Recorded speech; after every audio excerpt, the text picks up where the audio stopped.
से अभी 2023-24 में भर्ती हो रही है। राजनांदगांव जिले में भी यहाँ पे बहुत सारे योग्य जो थे उनको अयोग्य कर दिया गया, अयोग्य लोगों को पात्र कर दिया गया है। चाहे उनको हाइट के नाम पे है तो हाइट के लिए भी जो अपात्र थे उनको पात्र किया गया है।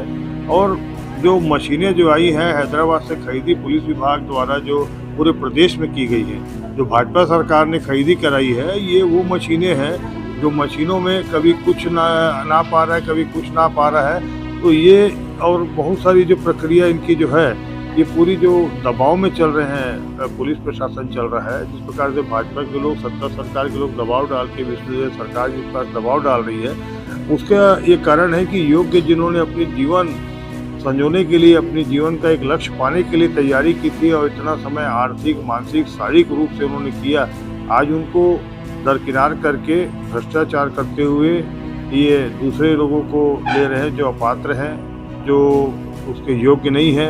पुलिस भर्ती समिति जो है इसमें जो ये सहायक कामता प्रसाद यादव, मनोहर यादव द्वारा जो रसीद निरीक्षक हैं उन लोगों द्वारा RJNN फिजिकल एकेडमी में तैयारी करवाया गया है, जिससे अभ्यर्थियों को पूरा अनुचित लाभ दिलाया गया है। इसमें जांच भी किया जाना चाहिए। अंडर हाइट में कुछ नाम भी आए हैं, जैसे श्रद्धा साहू, हेमंत वर्मा, आरती यादव, वर्षा एवं अन्य लोगों को भी इनकी जांच करनी चाहिए कि इनको किस प्रकार से किया गया है। यहाँ तक कि हम इनके जो RJN फिजिकल एकेडमी में तैयारी करने वाले अभ्यर्थी को नेशनल गेम का सर्टिफिकेट बना के दिया गया है और ये इन्होंने कभी नेशनल किए ही नहीं हो। इसमें पूरा जो दबाव भाजपा सरकार डाल रही है और इसके जिम्मेदार पूरा भाजपा सरकार है, मुख्यमंत्री है, इसके साथ में डॉक्टर रमन सिंह जी भी हैं। प्रेस क्लब में आज प्रेस वार्ता जो ली है ये बहुत गंभीर मुद्दा है। गंभीर मुद्दा ऐसे है कि हालांकि प्रेस जो मीट की गई है वो शहर अध्यक्ष कुलबीर छाबड़ा ने के द्वारा की गई है, लेकिन हम पूरी बातें कर रहे हैं उस तक इसलिए भी बोल रहे हैं कि क्लियर करना बहुत जरूरी है। चलिए, तो जो प्रेस मीट की गई है वो 2023-24 पुलिस आरक्षक भर्ती के लिए हुई थी और ये मामला सुर्खियों में भी है। सुर्खियों के साथ हम ये भी बताना चाहते हैं कि वो अभ्यर्थी यहाँ पे पहुंचे हुए हैं, वो अपनी बात बहुत देर से लोगों तक बता रहे थे, कुछ अखबारों में, मीडिया में भी आया है।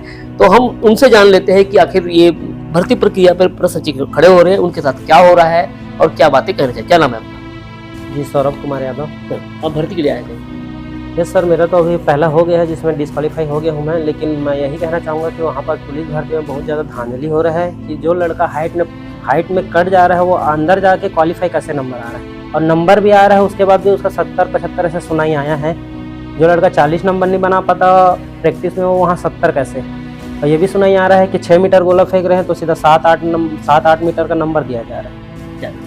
मतलब ऐसा लग रहा है आपके चेहरे देख के कोई डर है? नहीं सर, डर तो नहीं है। जब इतने दूर आए हैं तो डरने की क्या जरूरत है। पर ये है कि सरकार गलत किया जा रहा है, सरकार द्वारा भी और कर्मचारी द्वारा भी, कि बहुत पूरी तरह धांधली किया जा रहा है भर्तियों में, खास करके तो राजनांदगांव में। और जगह का तो मुझे नहीं उतना पता नहीं है, पर राजनांदगांव में कुछ ज्यादा ही हो रहा है। और ये जो नंबर बढ़ाया जा रहा है तो वो अंदर के ही लोग ही हो सकते हैं, बाहर वाले की तो कोई वो नहीं कि नंबर बढ़ा दिया जाए, कि सामने वाला व्यक्ति ही करेगा तो वो होगा ना। वो क्या महसूस हो रहा था? मैं भर्ती के लिए गई थी, मेरा 155.7 बताया पहली बार जब 15 तारीख को जब मैं फिजिकल दिलाने गई थी। तो उसके बाद क्या बोलते हैं, जब 17 तारीख को मैं फिजिकल दिलाने गई तो 156 बताया, फिर उसके बाद 153। अब 153 में कैसे हो सकती हूँ आप ही बताओ। तो मशीन भी खराब है, वहाँ के कर्मचारी भी खराब है, और जो इवेंट करवा रहे हैं वो भी, उसमें भी धांधली किया जा रहा है। आपका जो डिस्क्वालीफाई कर रहे हैं मतलब आपको, तो ऐसा आपको मलाल किस बात का है? कि डिस्क्वालीफाई होने का मलाल है या किसी चीज का डर है? कोई फोन आ रहे, कोई धमकी चमकी 3-4 दिन से आपका? थोड़ा सा है सर, मेरे थोड़ा सा, क्योंकि मैं टारगेट बन रही हूँ लोगों की तरफ से, और मैसेज भी मेरे पास आ ही रहे हैं कि ये तुम गलत हो, ऐसा कुछ नहीं हो रहा है वहाँ पर, सब सही हो रहा है। बहन, आपको अगर आपकी हाइट नहीं थी तो तैयारी क्यों कर रहे हो?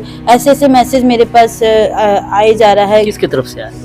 यूट्यूब से आ रहा है मेरे पास। यूट्यूब के थ्रू आ रहा है? हाँ, और परेशान किया जा रहा है। फोन में भी थोड़ा सा मेरे को वो बोला जा रहा है। तो मैं यही बोलती हूँ, मेरे को किसी से बैर नहीं है, पर जो गलत हो रहा है वो गलत हो रहा है। अच्छा, जो हाइट की बात चल रही थी कि यहाँ राजनांदगांव में छूट दी जा रही है हाइट की, नहीं दिया जा रहा है और सर। बाकी जगह का तो मुझे नहीं पता है, पर जो स्पोर्ट पर्सन वाले लोगों को दिया जा रहा है, जो 2 संभाग है बस्तर और सरगुजा, उन्हीं लोगों को दिया जा रहा है, तो ये गलत है ना सर। वो तो हमसे भी लेते हो आप, वोटिंग तो हम भी डालते हैं, हमारे से ही तो आप चेयर में बैठते हो, तो फिर हम क्या इंसान नहीं है? हम क्या बहुत बड़े लखपति है? सिर्फ 2 ही संभाग को अब हाइट में एक तिरपन दोगे, बाकी को नियम बना रहे हो तो सबके लिए बनाओ या तो मत बनाओ। जंगली ही जो वहाँ के जंगली में जो रहते हैं वही गरीब है क्या? नहीं सर, वही सर हाइट का है, मतलब हाइट का नहीं, मतलब जो हम लोग तो डिस्क्वालीफाई हो गए, हमें कोई दिक्कत नहीं है, डिस्क्वालीफाई कर दिए उसमें कोई दिक्कत नहीं, लेकिन जो नाइंसाफी हो रहा है हम लोगों के साथ, बाकी लोगों के साथ में, जिनका सुन ही नहीं रहे, थोड़ा सा हो रहा है, थोड़ा पॉइंट के लिए हाइट कम हो रहा है, उनका भी नहीं सुन रहा है, रिक्वेस्ट कर रहे हैं कि सर थोड़ा सा देख लो, इतना मेहनत किए हैं सर, हम लोग गरीब परिवार से हैं, 2-3 साल से मेहनत किए हैं, रो रहे हैं, रोते रोते वहाँ से निकल रहे हैं। इधर कई बस्तर एरिया के आए थे, औंधी साइड के आए, उनका हाइट ही चाहिए। मैं मोहला मानपुर से हूँ। अच्छा, तो उधर वाले को छूट वगैरह जो नहीं मिल रहा है सर, वही तो सर, मतदान के लिए तो सबको एक समान है, एक बराबर है, और जब हाइट का बारी आ रहा है, जब फिजिकल दिलाने का है, भर्ती का, तो भेदभाव कर रहे हैं। ध्यान रखिएगा, मतदान के लिए सब बराबर है, लेकिन जहाँ नाप और मतलब जहाँ हाइट की बात हो रही है तो वहाँ पे डिफरेंट ये आ रहा है कि कुछ एरिया में वो छूट दी जा रही है इनके कहे अनुसार, अब कुछ एरिया में बिल्कुल नहीं दी जा रही है। नहीं दिया जा रहा है, 2 संभाग में दिए हैं, 2-3 संभाग को छोड़ दिए हैं। हम लोग भी तो गरीब हैं सर, गरीब परिवार से इतना साल से तैयारी करें। कई लोग बोल रहे हैं, अधिकारी लोग बोल रहे हैं कि अरे दूसरे फील्ड में जाओ, टीचर बनो, ये बनो। कहाँ बोलते हैं ऐसा? ऐसा बोले हैं सर, यहाँ जो हम लोग जहाँ अपील करने भी गए थे, आवेदन दिए हैं, वहाँ गए थे, तो बोल रहे हैं कि अरे जो नहीं आ रहा है पुलिस में, हाइट नहीं आ रहा है, तो क्यों तैयारी करे, दूसरे में जाओ। भाई जिसमें हमें इंटरेस्ट है वो इसी फील्ड में जाएंगे ना। अब हम लोग गरीब फैमिली है तो हम कुछ नहीं कर सकते, ऐसा है क्या? वो लोग वही बोल रहे हैं टीचर बनो, टीचर के लिए भी तो पढ़ाई करने के लिए पैसा लगता है, तो कौन देंगे? सरकार देंगे क्या? हमारा कहना ये है सर कि हम किसी सर को टारगेट नहीं कर रहे हैं। जैसे कि हमारा कोच है कामता प्रसाद यादव सर, मनोहर सर, हमने नहीं कहा कि उन सर ने घूस लिया कि ये क्या पैसा लिए, मतलब हाइट बढ़वा रहे हैं, नंबर निकलवा रहे हैं, ये कहना हमारा ये नहीं, हम किसी सर को टारगेट नहीं कर रहे हैं। वहाँ जो धांधली हो रहा है, गलत हो रहा है, उसके लिए हम आवाज उठा रहे हैं, अपनी बात कह, हाँ अपनी बात कह रहे हैं, जो हमारा सबको अधिकार है। हाँ हमारा तो अधिकार है, संविधान ने अधिकार दिया बोलने का। जी सर, तो वही तो सब बोल रहे हैं कई लोग कि हम लोग FI दर्ज करवाएंगे, वो लोग हमारे सर को टारगेट, हमारा भी सर है, हमें भी सिखाए, हम किसी सर को टारगेट नहीं कर रहे हैं। कौन बोलता है? वैसे सब फ्रेंड सर्कल है, ग्रुप में है ना, वो लोग बोल रहे हैं कि हाँ सर, वो भी तो हमारे भी तो सर है, हम लोग अब गलत होंगे तो वो लोग कूद रहे हैं, हम लोग तो नहीं बोल रहे हैं कि सर ने पैसा लिया, कि कामता सर ने पैसा लिया, मनोहर सर, ये सब हम कुछ, वो भी हमारे सर है, हम उनके खिलाफ नहीं है। जो वहाँ धांधली हो रहा है, कई सर है, कई कर्मचारी है, उन लोगों द्वारा हो रहा है, उसके बारे में। और हम लोग जैसे हम लोग मोहला मानपुर से हैं, किसी चीज के लिए पार्टिसिपेट करते हैं, क्या बोलते हैं, अरे मोहला मानपुर नक्सली जंगली क्षेत्र के हैं, ऐसा बोलते हैं। और जब अभी भर्ती बाकी चीज के लिए बोलते हैं, अब बोल रहे हैं तो प्रमाण पत्र सब बोलते हैं सर। जैसे कि हम लोग हाइट छूट के लिए गए, SP ऑफिस भी गए थे, बोले कि आप लोग तो मतलब मैं नक्सली प्रभावित क्षेत्र से हूँ सर, ऐसे करके बोले मोहला मानपुर, तो प्रमाण पत्र लाओ। तो हम लोग कहाँ से लाए प्रमाण पत्र? किस चीज का प्रमाण पत्र? नक्सली प्रभावित क्षेत्र का हो तो प्रमाण पत्र दिखाओ। तो क्या हम लोग नक्सली के पास जाए प्रमाण पत्र के लिए कि क्या करें? जो है हाइट में कम हो रहे हैं, हम लोग आदिवासी है, ST कोटा के है, सुनना चाहिए। बाकी संभाग में दे रहे हो तो दो ना भाई, वो बाकी 2-3 संभाग को क्यों छोड़ो, भेदभाव क्यों? फिर वोटिंग समय में मत आओ, ऐसी करो कि उधर ही वोट मांगो बस्तर संभाग में। ये बहुत गंभीर बात है कि किसी के एरिया को लेकर टारगेट करना कि आप नक्सली क्षेत्र से आते हैं, नक्सली बेल्ट से आते हैं या फॉरेस्ट एरिया से आते हैं तो आपको सर्टिफिकेट लाना पड़ेगा। लेकिन यहाँ पे जो बात आ रही है कि इक्वलिटी के बाद अगर बाहर में कहीं छूट है तो यहाँ भी छूट देनी चाहिए।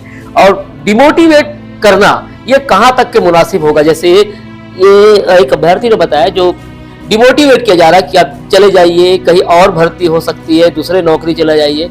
तो भाई हम जिस नौकरी के लिए आए हैं उसकी बात करें, अगर होता है तो आप इसमें संभावना तलाशिए, और नहीं तो आप दूसरी बार उसमें प्रयास कीजिए।